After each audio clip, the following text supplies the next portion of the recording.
প্রবাসী ফাউন্ডেশন কর্তৃক আয়োজিত আজকের এই ভর্তুকি মূল্যে গরু গোশত বিক্রি অনুষ্ঠানের আমাদের সম্মানিত এই পরিষদের অ্যাডমিন জনাব মোহাম্মদ রহিম ভাই, তত্ত্বাবধান নাসিরউদ্দিন ভাই এবং ইউনিয়ন জামাতের দায়িত্বশীল আমাদের ডাক্তার জাফরুল্লাহ ভাই, ইলিয়াস চৌধুরী ভাই এবং সম্মানিত কাশেম ভাই সহ প্রিয় ভাইরা, আসসালামু আলাইকুম ওয়া রাহমাতুল্লাহি তাআলা ওয়া বারাকাতুহু।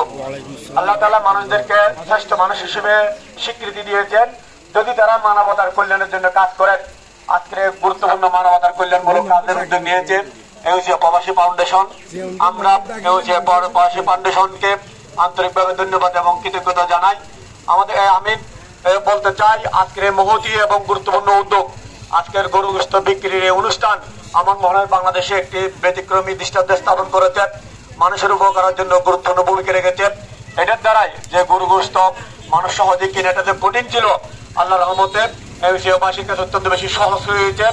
আজকের এউসিয়া প্রবাসী ফাউন্ডেশন শুধু আজ করোনার পক্ষ থেকে বিভিন্ন গুরুত্বপূর্ণ উদ্যোগ নিয়ে মানুষের পাশে দাঁড়িয়েছে, সেবা দিয়ে যাচ্ছে। আমাদের দৃঢ় বিশ্বাস সামনেও ভবিষ্যতেও আরো মানবিক সংকটে দুর্যোগময় মুহূর্তে সবসময় মানুষের পাশে দাঁড়াবে, এটা আমরা আশা করি, এটা আমরা কামনা করি।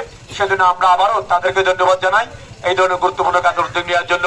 যারা কষ্ট করে স্বেচ্ছাসেবকের দায়িত্ব পালন করতে চান তাদের জন্য আমরা আল্লাহ তাআলার দরবারে হায়াতে তৈয়বা কামনা করি এবং তারা যেন ভবিষ্যতে আরো গুরুত্বপূর্ণ উদ্যোগ নিতে পারে, এটি তাদের প্রতি অনুরোধ রইল। তো সবাইকে আবারও ধন্যবাদ জানিয়ে আজকের আমার সংক্ষিপ্ত কথা এখানে শেষ করলাম। আসসালামু আলাইকুম ওয়া রাহমাতুল্লাহ।